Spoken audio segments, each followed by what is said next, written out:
दक्षिण मुंबईचे खासदार अरविंद सावंत आपल्यासोबत आपण त्यांची थेट बातचीत करणार आहोत। आज बीपीटीच्या कार्यालयामध्ये ते गेले होते आणि नेमकी ही भेट अधिकाऱ्यांसोबत कशा संदर्भातली होती ते आपण त्यांच्याकडून जाणून घेणार आहोत। बीपीटीच्या कार्यालयामध्ये तुम्ही आज पोहोचला होतात, काय नेमकं घडतंय? मुंबईच्या बीपीटीच्या जागेवर म्हणजे केंद्र सरकार खरं तर आपण जाणता की जवळजवळ 10-1 हजाराच्या वरती झोपड्या आहेत तिथे। त्या झोपड्यांच्या संदर्भात मी लोकसभेत प्रश्न विचारला होता। त्यानंतर 2016 साली पाठपुरावा गेली 10 वर्ष सतत 11 वर्ष करतोय। 2016 साली तत्कालीन नौकानयन मंत्री माननीय नितीन गडकरी, बंदर आणि नौकानयन यांनी तिथं उत्तर दिलं की या सगळ्या झोपड्यांचं आम्ही पुनर्वसन करू। महाराष्ट्र सरकारच्या SRA कायद्यानुसार त्यांना जितकं घर, जेवढ्या क्षेत्राचं घर द्यायचंय ते घर देऊन आम्ही त्यांचा पुनर्विकास करू, हे आम्ही कॅबिनेटकडे घेऊन जातो आणि त्याच्या संदर्भात निर्णय त्यांना आश्वासित केलं गेलं। आता हे आश्वासन माननीय गडकरी देणं म्हणजेच केंद्र सरकारनं दिलं, पण केंद्र सरकारनं आजपर्यंत त्याच्यावर तसूभरही पाऊल पुढे सरकलं नाही। आता अचानक असं झालं की मुंबईचा जो शिवडीचा किल्ला आहे त्या किल्ल्याच्या जवळपासच्या भागात म्हणजे मुंबई पोर्टच्या जागेवर 100-150 झोपड्या आहेत, त्यांना निष्कासित करण्याची नोटीस दिली गेली। मी प्रयत्न केला, थांबला नाही, म्हणून मग माननीय उच्च न्यायालयात गेलो। उच्च न्यायालयानं सांगितलं की नाही, तुम्हाला हे खाली करावं लागेल, दरम्यान तुम्हाला मी 6 आठवड्याची मुभा देतो, 6 आठवड्यामध्ये आपण सर्वोच्च न्यायालयात जावं किंवा राज्य शासन किंवा केंद्र शासनाकडनं यांच्याबद्दलचा एक निर्णय घ्यायला लावा, म्हणजे ते त्यांना सुरक्षित करता येईल। प्रश्न असा आहे की एका बाजूला राज्य सरकार या झोपडपट्ट्यांना 2000 पूर्वीच्या सगळ्या झोपड्यांना नियमित करते। आता त्या नियमित झालेल्या आहेत, त्या ह्या तर 30-35 वर्षाच्या झोपड्या आहेत, नियमित झालेत, ते मतदार आहेत, त्यांच्याकडे वीज आहे, पाणी आहे, दिवा आहे, सगळं काय आहे। हे सगळ्या सोयी केल्यानंतर आज माननीय मंत्र्यांनी लोकसभेच्या सदनात त्यांना सुरक्षा प्रदान केल्यानंतर सुद्धा झोपड्या जर खाली करण्यात येतात तर ते बरोबर नाही। आम्हाला मान्य आहे की शिवडीचा किल्ला हा एक हेरिटेज म्हणून आपण त्याच्याकडे पाहिलं तर ते करण्यासाठी आमचा विरोध नाही। आमचं म्हणणं आहे की याला प्रोजेक्ट ठरवा आणि याला प्रोजेक्ट ठरवून प्रोजेक्ट अफेक्टेड म्हणून जे असतात प्रकल्पग्रस्त, त्या प्रकल्पग्रस्तांमध्ये यांचा समावेश करून आपण त्यांचा पुनर्विकास करून त्यांना घरं द्या। मग या संदर्भात आपण राज्य सरकारकडे बोला, MMRDA कडे बोला, ते न करता खाली करा। म्हणजे प्रभात लोढा यांनी पण तर भेट दिली होती त्या ठिकाणी, शिवडी बीपीटी या सगळ्या मंगल प्रभात लोढा ते भेटी देतात ना, पुढे काय करतात? मतदानापुरतं त्यांचा मतदारांशी संबंध असतो, मतदान झाली का ते तिकडे तुम्ही कुठ्याचा कुठे, आता मग त्यांना माहिती नाही का पालकमंत्री होते ते, तेव्हा काय नाही केलं हे सगळं? मग राज्य सरकारच्या धोरणाच्या विरोधात आहे ना हे पुन्हा। मग राज्य सरकारनं सुद्धा तुम्ही ज्या झोपड्यांना नियमित केलं त्या झोपड्या पाडण्याचा अधिकार कोणाला दिला, कसं काय पाडू शकतात? मग राज्य सरकारनं सुद्धा याच्यामध्ये भूमिका घेतली पाहिजे, त्या स्लम डिक्लेअर केली पाहिजे, प्रोजेक्ट अफेक्टेड करून त्यांना त्या झोपड्यांना पुनर्वसन करून द्या, तर निश्चितपणे यातून तोडगा निघू शकतो। मी माननीय पंतप्रधानांना पत्र ते लिहिलीच आहेत अनेक, पुन्हा आज त्यांना स्मरणपत्र देणार आहे की आपण कृपया मुंबई बंदरावरचा या झोपड्यांच्या पुनर्विकासाचा प्रश्न ताबडतोब सोडवावा, अशी माझी त्यांना आपल्या माध्यमातून सुद्धा नम्र विनंती आहे। नक्कीच, पण पुढचं पाऊल नेमकं काय असणार? तुम्हाला वाटतं मागण्या पूर्ण होतील? मला असं वाटतं की निदान आम्ही सर्वोच्च न्यायालयात जाण्याचाही विचार करतो, पण ती पाळी आमच्यावर आणू नका। गोरगरिबांना सर्वोच्च न्यायालय नाही परवडत। माननीय पंतप्रधान आणि राज्य सरकार या दोन्ही आहे ना, तुम्ही डबल इंजिन तर म्हणता, मग निदान तेवढं तर करा। बरं, तुमच्या धोरणाच्या विरोधात आहे नाही, केंद्र सरकारचे आदरणीय पंतप्रधान काय म्हणतात, हर एक को पक्का घर देंगे। मग ते पक्क्या घरातनं तुम्ही त्याला रस्त्यावर आणताय, मग त्याला पक्का घर आहे, त्यांचं घर आहे, तर त्यांना घराच्या मध्यात घर द्या, प्रश्न मिटला, काही अडचण नाही ना। आम्ही काय त्या किल्ल्यात झोपड्या बांधा असं नाही म्हणणार। यापूर्वी माहीम किल्ल्याच्या जवळ सुद्धा असाच विषय आला होता, तेव्हा तो तोडगा काढला, तो तोडगा इथंही काढा। नक्कीच आमच्याशी बातचीत केल्याबद्दल. तर नेमकं आता यातून तोडगा काय निघणार आहे आणि याबाबत शिवडी किल्ल्याच्या आसपास राहणाऱ्या झोपडपट्टी धारकांना त्यांच्या हक्काचं घर मिळणार आहे का हे सुद्धा पाहणं महत्त्वाचं ठरेल. कॅमेरा पर्सन रोशन गायकवाडसह गिरीश गायकवाड, TV9 मराठी, मुंबई.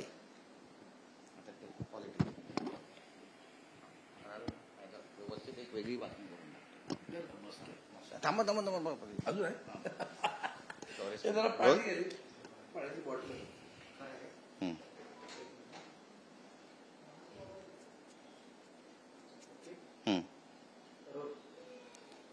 शिवसेनेचे खासदार अरविंद सावंत आपल्या सोबत आहेत. ठाकरे पक्षाचे नेते आहेत आणि आपण त्यांच्याशी थेट बातचीत करणार आहोत. सर, काल ज्या पद्धतीनं आदित्य ठाकरे यांनी भेट घेतली, एकनाथ शिंदे यांनी टीका केली आणि रंग बदलणारा सरडा पण इतक्या लवकर रंग बदलत नाही अशा स्वरूपाची टीका होती. कसं पाहता याकडे? ते त्यांच्या पातळीप्रमाणे करतात. त्यांची बौद्धिक पातळी जेवढी आहे तेवढ्या पातळीप्रमाणे ते त्यांचा विचार मांडतात. यात काही रंग बदलला ते मला कळू दे ना. रंग बदलला हा जो शब्द येतो तेव्हा कोणता रंग बदलला ते आम्ही सांगा. रंग बदलणारे आपण लोक आहोत, आम्ही नाहीये, लक्षात घेतलं पाहिजे. आणि मग रंग राज्याचं ते घटनाबाह्य सरकार होतं, हे आता निवडून आलेलं सरकार आहे. याच्यात दोन फरक घ्या. EVM सगळे विषय जे आहेत ते वेगळे आहेत. सरकार आलंय ना, मग सरकारच्या मुख्यमंत्र्यांना जनतेच्या प्रश्नासाठी भेटणं हा रंग बदल नाही. मला कळू द्या की आम्ही भेटायचं पण नाही, ते सांगून टाकावं. जनतेच्या प्रश्नासाठी सुद्धा माननीय मुख्यमंत्री किंवा अन्य मंत्र्यांना भेटता येणार नाही. लोकशाही आहे ना. मग म्हणूनच आदरणीय उद्धवजींचं त्यावेळेचं वाक्य अनाकलनीय आहे, पण तरी सुद्धा मान्य करायला पाहिजे की निवडून आले सरकार आहे. त्यांचं असं म्हणणं होतं की फडणवीसांवर टीका केली आणि टीका करणार एवढं. टीका तर तुम्ही किती जणांवर करता? त्यांना विचारा ना ते किती जणांकडे जातात ते. मग आता नितीश कुमारवर टीका नाही केली का तुम्ही? चंद्रबाबू नायडूला तर जेलमध्ये टाकलं होतं, मग त्यांच्यावर तुम्ही आता सख्य घेऊन सरकारमध्ये बसलात. ते कसं बसता? मग या सगळ्या प्रकरणामध्ये पाहिल्यानंतर राजकारणामध्ये वैर कायमचं नसतं आणि त्याही पलीकडे राज्य कारभार हा वेगळा विषय आहे. पक्षीय राजकारण आणि जनतेचे प्रश्न याच्यामधले जरा समजून घ्यायची गळती भिंत नका उभी करू. ते तुमचं करा, तिकडे काय करायचं ते. इथं जनतेच्या प्रश्नासाठी आदरणीय उद्धवजी गेले होते, आदरणीय आदित्यजी तिथं गेले होते. ते केवळ कशासाठी गेली? पोलिसांना निवृत्त झाल्यानंतर घरं द्या मुंबईमध्ये. आमचा पोलीस कर्मचारी हा मुंबईचा आहे, मराठी माणूस आहे तो, त्याला मुंबईच्या बाहेर हाकलून देता. त्यांना घरं द्या, प्राधान्यानं द्या ना. इथं जेव्हा एक नवीन डेव्हलपमेंटला लिहितात असं मंदिर, समाजाचं मंदिर तयार होणार आहे, मग बाकीची मंदिरं काय नाही त्याच्यात. त्याचा अर्थ समजून जायचं, एका विशिष्ट समाजासाठी तिथले फ्लॅट विकले जातात, इतरांना तिथे निर्बंध असतो, त्यावर जरा बोला ना म्हणावं.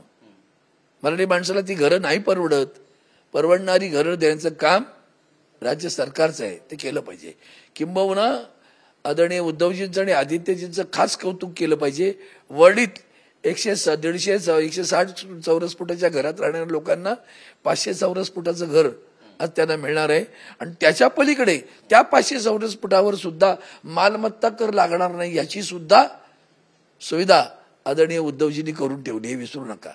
पण आदित्य ठाकरे यांच्या विरोधात पण आज नायगावमध्ये आंदोलन करण्यात आलं आणि कालिदास कोळंबकरांनी तर थेट म्हटलंय की ज्यावेळी आम्ही पोलीस हाऊसिंगचा मुद्दा उचलला त्यावेळी आदित्य ठाकरे का पुढे आले नाहीत. 15 लाखामध्ये घराची मागणी त्यांनी केली होती. कोण नाही म्हणालं? कधी नाही आलं? तुम्ही करत होता ना, आनंद आहे ना. विरोध केला का त्याला? तुमच्याकडे वाघबारे विरोध करणारे आहेत, त्यांना जरा बघून घ्या म्हणून सांगतो मी. नंतर काय ते तुमच्याकडे आलेत.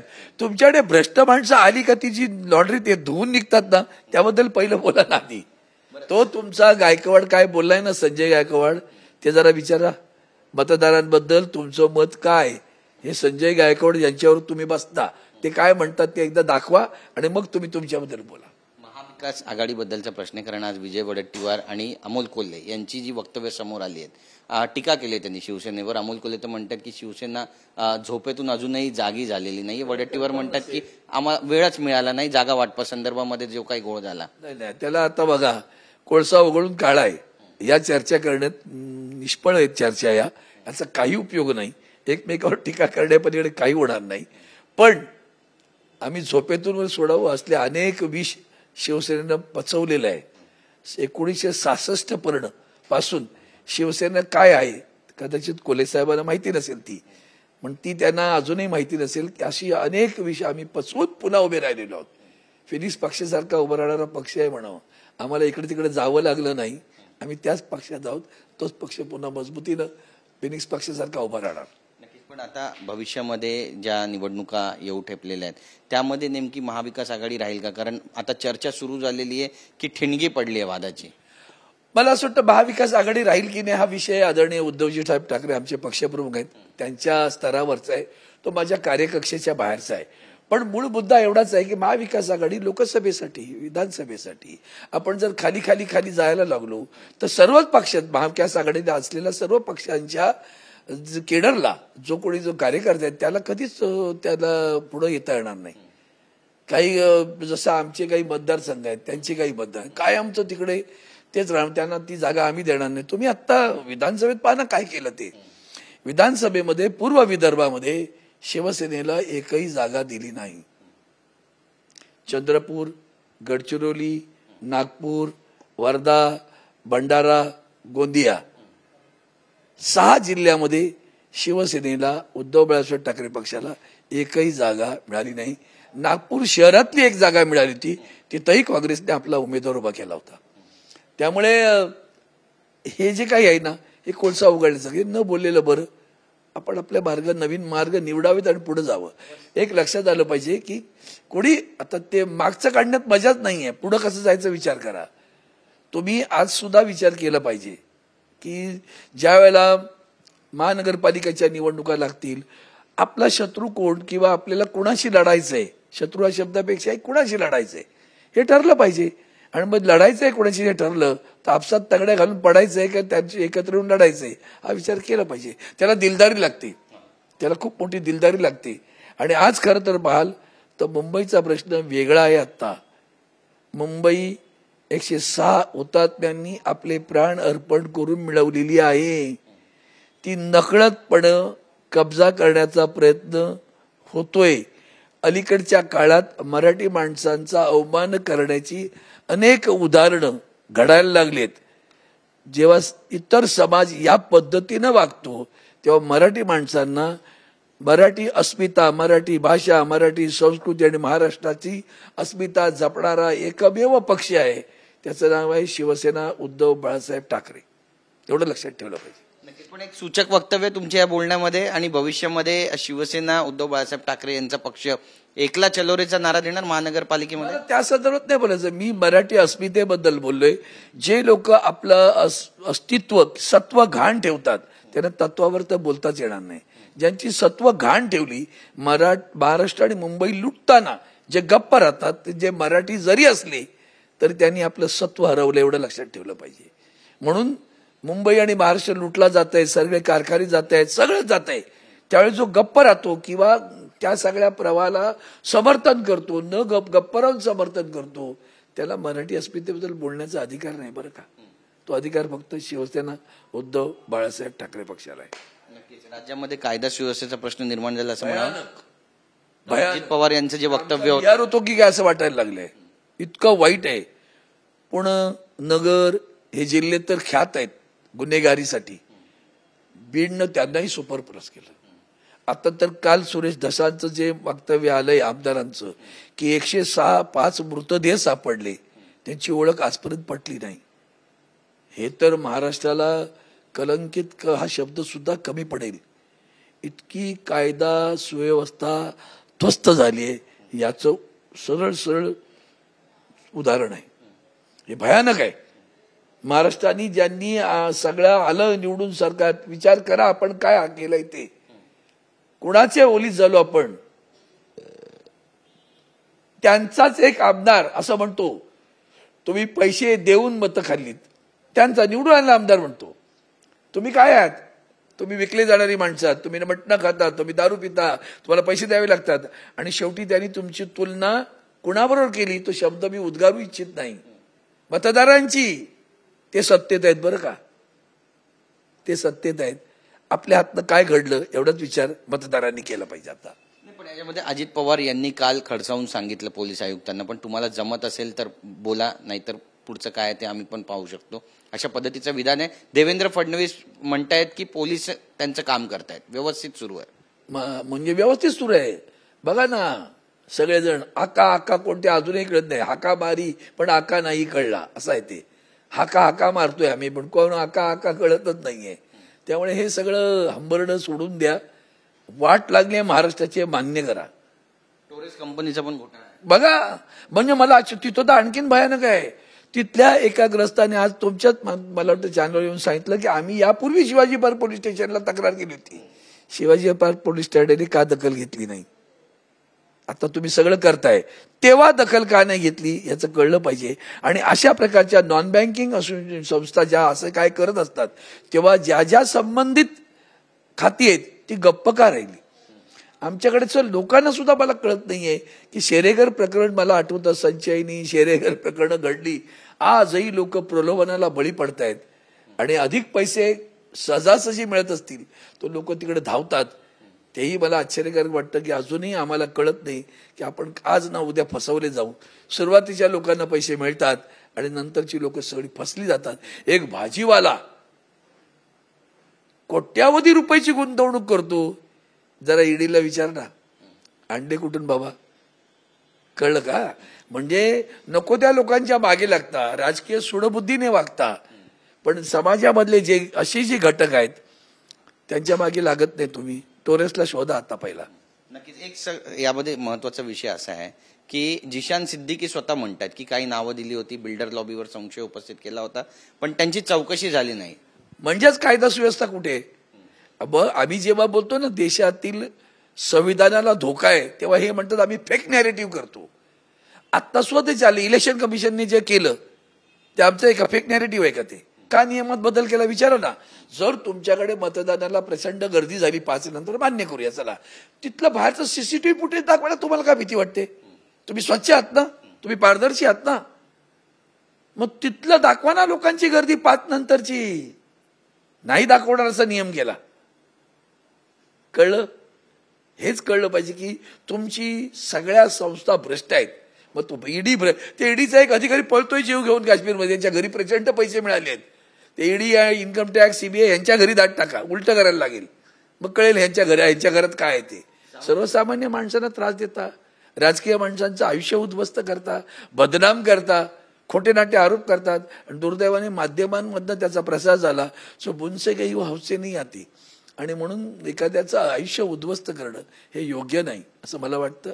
आणि म्हणून ज्या पद्धतीने या संस्थांचा वापर होतोय ते पाहिलं तर तुम्ही समजून घेतलं. शेवटचा प्रश्न आहे. चंद्रशेखर बावनकुळे यांनी वाल्मिक कराड यांच्याबद्दल जे विधान केलंय की लाडकी बहीण योजनेचे ते अध्यक्ष राहिले, काहीतरी मागे चांगली कामं त्यांनी केली असेल म्हणून हे पद त्यांना मिळालं, हे वक्तव्य आहे त्यांचं, याकडे कसं पाहता? बाप रे, बघा महाराष्ट्र ऐक बरं, वाल्मिक कराडचं समर्थन, त्याच्या संपत्तीचे दाखले रोज येतात पेपरला, त्याच्या गुन्हेगारीचे, आणि तर सुद्धा त्याचा पुण्य संचय बावनकुळेंच्या ठाई आहे. काय बोलायचं बघा, आता महाराष्ट्राने ठरवलं पाहिजे. बातचीत केल्याबद्दल. तर आपण पाहतोय सर्व मुद्द्यांवरती आणि महाराष्ट्रातील कायदा सुव्यवस्थेवर अरविंद सावंत यांनी कटाक्ष टाकलेला आहे. आणि त्यासोबतच महाविकास आघाडी नेमकी भविष्यामध्ये कशा पद्धतीने आता निवडणुका लढवणार आहेत याबद्दल देखील सूचक वक्तव्य केलंय. नेमकं काय घडणार आहे पाहणं महत्त्वाचं ठरेल. कॅमेरा पर्सन रोशन गायकवाडसह गिरीश गायकवाड, TV9 मराठी, मुंबई.